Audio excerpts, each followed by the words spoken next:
दोस्तों, क्या आपके घर में भी धूप बत्ती पूरी नहीं जल पाती? मंदिर में जलते जलते अधूरी रह जाती है। घर के मंदिर में रखी घंटी को किस कोने में बजाने से धन की वर्षा होती है तथा माता लक्ष्मी का आगमन होता है?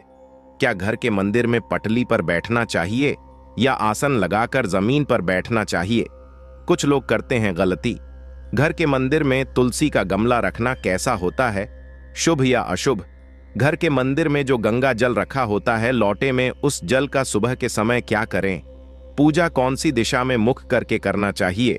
क्या घर के मंदिर का झाड़ू पोछा अलग होना चाहिए? आइए जानते हैं पूजा पाठ से संबंधित संपूर्ण जानकारी।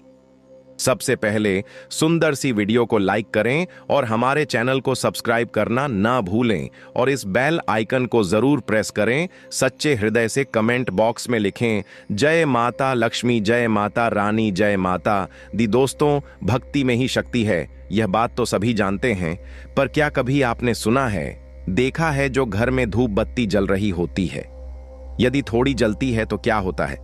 कुछ लोग करते हैं गलती और इसे जानकर भी अनजान कर देते हैं। यह बहुत बड़ी विपत्ति का इशारा होता है। दोस्तों, घर तो एक मंदिर होता ही है, लेकिन घर में एक खूबसूरत छोटा सा मंदिर भी होता है जिसमें परिजन मिलकर पूजा पाठ करते हैं, सूझबूझ के साथ व्रत आदि रखते हैं, त्योहारों में उपवास रखते हैं, हर संकटों से बचने के लिए ईश्वर से कामना करते हैं कि हे प्रभु, मेरे घर में कभी दरिद्रता का वास न हो और आपका वास सदैव मेरे घर में बना रहे। संसार में चाहें वास न हो और आपका वास सदैव मेरे घर में बना रहे। संसार में चाहें वह कितना भी बड़ा पापी व्यक्ति क्यों ना हो। घर में मंदिर तो एक आवश्यक होना चाहिए। ईश्वर से वार्तालाप और भक्ति में लीन जो व्यक्ति हो जाता है वह मोक्ष को प्राप्त हो जाता है, उसके समस्त पाप मिट जाते हैं। लेकिन क्या आप जानते हैं, मंदिर में कुछ ऐसी गलतियां हैं जिसे भूलकर भी नहीं करना चाहिए। खासकर अधूरी धूप बत्ती अगर जलती है तो यह जानना आपके लिए बहुत जरूरी है। हम बारी बारी से कई ऐसी बातें आपको बताएंगे जिसे जानकर आप भी हक्का बक्का हो जाएंगे कि वास्तव में मंदिर के अंदर इन चीजों को देखना बहुत जरूरी था। जो आपसे गलतियां हो रही थीं, अब गलतियां आप दोबारा यह नहीं करेंगे। यह गलती घर में माता लक्ष्मी को आने से स्वयं रोक देती है और घर में प्रेत आत्माओं का वास हो जाता है, कर्ज दोष बढ़ जाता है, पितृदोष भी बढ़ जाता है। आइए जानते हैं 5 डरने वाली बातें। सबसे पहले हम जानते हैं दीपक की बाती का कम जलना। अक्सर कई लोग ऐसी गलतियां कर देते हैं कि घर में धन तो आता है लेकिन रुक नहीं पाता और माता लक्ष्मी भी उल्टे पांव हो जाती है।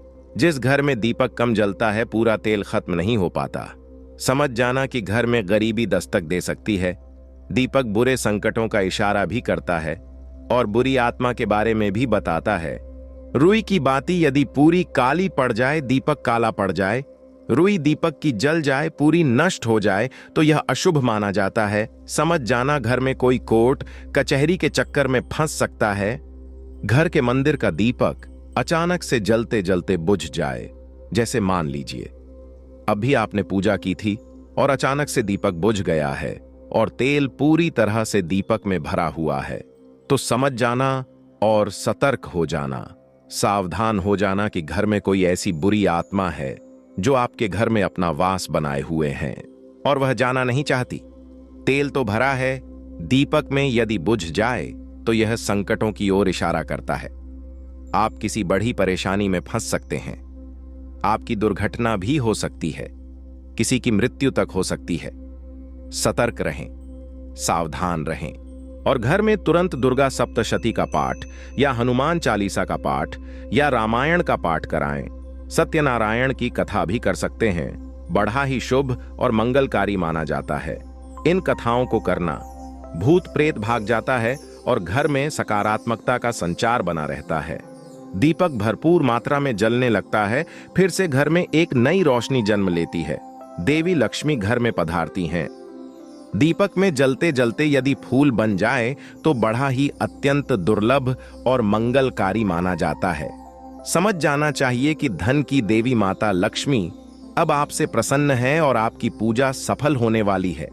ऐसा दृश्य बड़ा प्यारा और खूबसूरत होता है। दोस्तों, हम आमूमन डेली पूजा करते हैं, धूप बत्ती अगरबत्ती दीपक जलते हैं, पुष्प अर्पित करते हैं।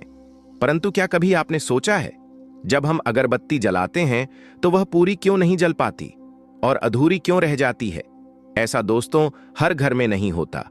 100% में से 10% घर ऐसे होते हैं जिनमें धूप बत्ती पूरी जलती है और बहुत ही शुभ होता है। धूप बत्ती का अधूरा जलना आपको धनी होने से रोकता है। आप वहीं पर थम जाते हैं। धन तो आप कमाते हैं, लेकिन कभी धन में बरकत नहीं होती। आप धनी व्यक्ति नहीं बन पाते। इसलिए ऐसा कुछ करें कि धूप बत्ती आपकी पूरी जलना चाहिए। अधूरी धूप बत्ती जलना अच्छा नहीं माना जाता। आपने देखा होगा, तुलसी में धूप बत्ती आप जलते हैं तो अधूरी रह जाती है। मैंने बताया कि ऐसा हर घर में नहीं होता। पूरी धूप बत्ती जलना बहुत ही शुभ माना जाता है।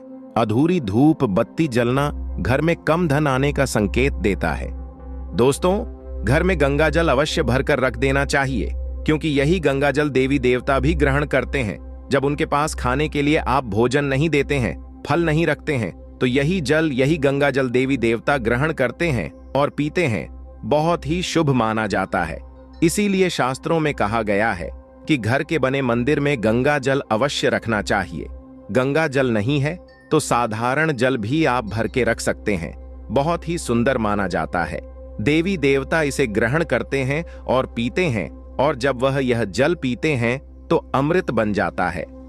इसे सुबह के समय पूजा जब आप करते हैं तो फेंकना नहीं चाहिए। घर के में द्वार पर छिड़काव करें, या आप खुद इसे पी लें, या गमले में डाल सकते हैं, पौधों में डाल सकते हैं। बाहर नाली में कभी नहीं फेंकना चाहिए, अच्छा नहीं माना जाता। अगर आप ऐसा करते हैं तो घर में जो लक्ष्मी आपके घर में स्थायी निवास करी होगी तो घर से लौट जाएगी। माता लक्ष्मी रुष्ट हो सकती है, लेकिन याद रहे, ऐसी गलती भूलकर भी मत करना। गंगा जल जो आपने मंदिर में रखा है उसे ढकना मत, खुला हुआ रखना है।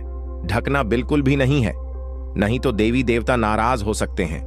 देवी देवताओं को दिया गया भोजन या गंगा जल जो उनके आगे रखा होता है उसे ढकना नहीं चाहिए। वह उसे ग्रहण करते हैं, पीते हैं, खाते हैं।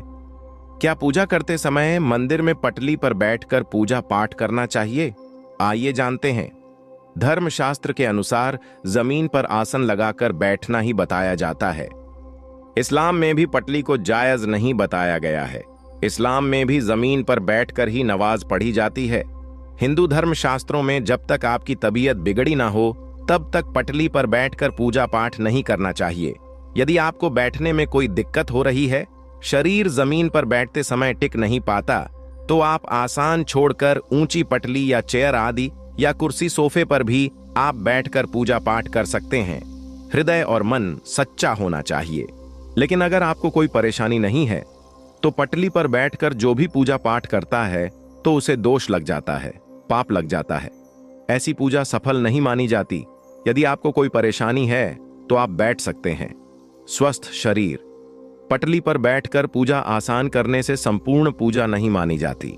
जमीन पर बैठना ही अत्यंत शुभ और मंगलकारी ही होता है। दोस्तों, घर के मंदिर में तुलसी रखना अच्छा माना जाता है। इससे भगवान विष्णु के साथ साथ माता लक्ष्मी की कृपा भी मिलती है। तो जो लोग घर के बने मंदिर में तुलसी रखते हैं तो इससे तुलसी मियाँ की कृपा तो बरसेगी ही बरसेगी, साथ ही साथ धन लक्ष्मी और नारायण की कृपा भी आपको मिलने लगेगी।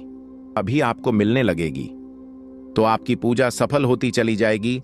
जहां नारायण है, जहां तुलसी माता है, जहां माता लक्ष्मी है, वहां समस्त देवी देवता भी होते हैं और आपकी पूजा विफल नहीं होती, सफल ही सफल होती चली जाती है। दोस्तों, पूजा कौन सी दिशा में मुख करके करना चाहिए? कुछ लोग करते हैं गलती और पूजा का संपूर्ण लाभ और फल उन्हें नहीं मिलता। घर में पूजा करने वाले का मुंह पश्चिम दिशा की ओर होगा तो बहुत शुभ रहता है। इसके लिए पूजा स्थल का द्वार पूर्व की ओर होना चाहिए।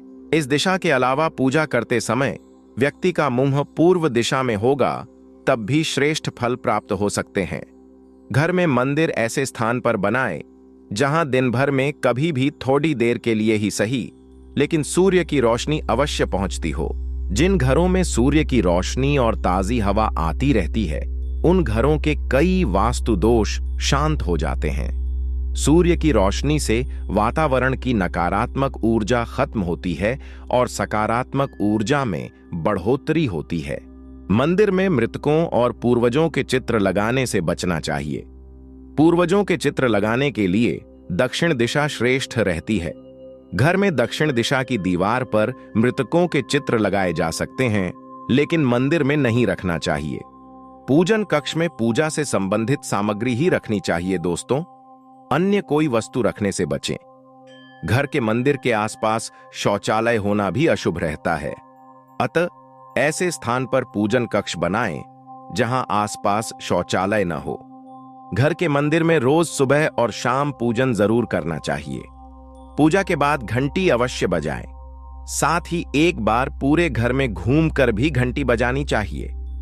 ऐसा करने पर घंटी की आवाज से नकारात्मकता नष्ट होती है और सकारात्मकता बढ़ती है।